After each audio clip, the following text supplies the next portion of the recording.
Chapter 2. Sunil was 10 years old and younger to Nimal by 1 year. Nimal was so strong that he could have beaten up Sunil, but Nimal did not beat him.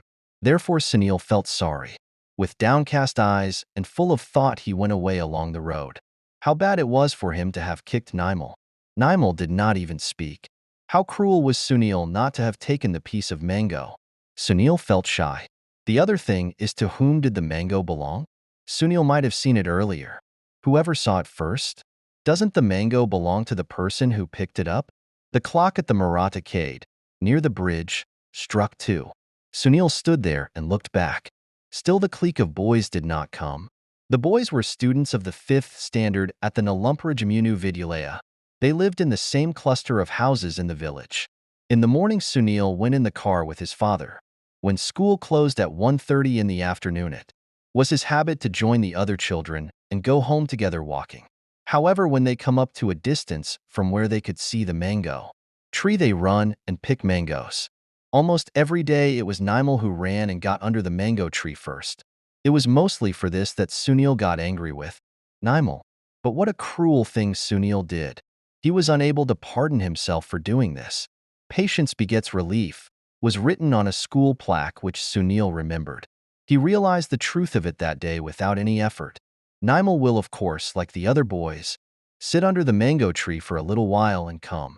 Just like the other boys, he'll be crying our, "Oh squirrel! Oh squirrel, give us a mango to eat at this time." As a reward for his patience, Nimal should have received immediate relief. But Sunil, on the other hand, decided not to do that kind of thing ever again. Had he hurt Nimal? Had he sprained his arm? Had mango juice soiled his clothes? Sunil, who saw the clique of boys coming at a distance, resumed his journey. On the sleeve of Sunil's crumpled white shirt there was a patch of mud. The blue pair of shorts too was dirty. Since it was Friday, it did not matter, because on Monday he would wear a new suit. The black pair of shoes was covered with dust. Sunil saw this, and standing on one leg, he wiped his shoes with the gray socks. His slightly curly hair, which was parted on the left, was a little disheveled. His broad forehead was smeared with sweat mixed with dust, and as a reason of the warmth of the sun and the effect of the quarrel, his slightly dark cheeks looked flushed and bright. Since his mouth had struck Nimal's knee, his upper lip too was slightly swollen. As a reason of all this, Sunil's mischievous appearance showed itself more prominently than his good looks. It was Sunil who had good clean clothes than all the others in the group. He did not wear any suit for more than 2 days. That may be the reason why the other boys treated him with particular esteem. The lady teacher had a faint fondness for him. This made him worried at times. He also felt shy. He thought how good it would be if he also could be like the other boys. Yet he sometimes took pride in being treated with a particular regard by the other boys. Whatever it was, how crude was the manner in which Sunil behaved under the mango tree. If Nimal too treated him in this manner, what would he have done? Nimal wore only a pair of brown canvas shoes. After the quarrel, Sunil saw that one of Nimal's shoes was smeared with cow dung. What a pity! Sunil heard Nimal saying once that he has only 3 pairs of blue shorts and 3 khaki shirts. They were worn after being mostly hand-washed at home. As a result of the quarrel, Nimal's shirt would have become dirty. What was he going to wear on Monday? Of course, towards the end of last month, Sunil's father had brought home 6 suits stitched on one occasion. If Nimal had hit him at least one blow, he would not have been hurt so much. Was Nimal a coward? It cannot be. He remembered one day that a boy in the 6th standard was given a good beating. Yet why did not Nimal speak a word against Sunil, who kicked him? Paddy fields on either side of the road were ripe.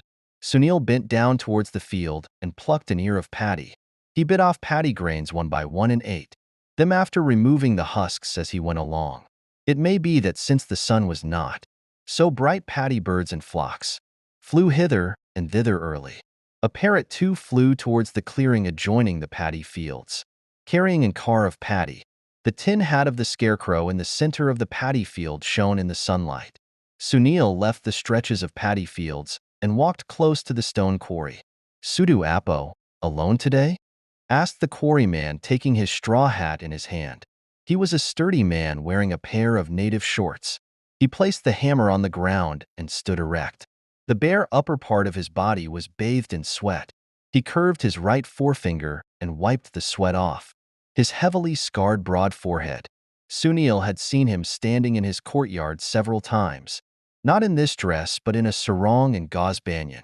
Therefore, he was not able to recognize him at once. Sunil smiled at him, picking up a stone, threw it into the stream below. A rabbit, which was on the bank of the stream, being frightened at the noise, scuttled off wildly through the scrub jungle. "Where is our boy, Suduapo?" "Who is it?" "Nimal. There he is coming." "Why didn't he come along with you, Suduapo?" "Nimal has got angry with me," said Sunil, picking another stone and throwing it into the stream.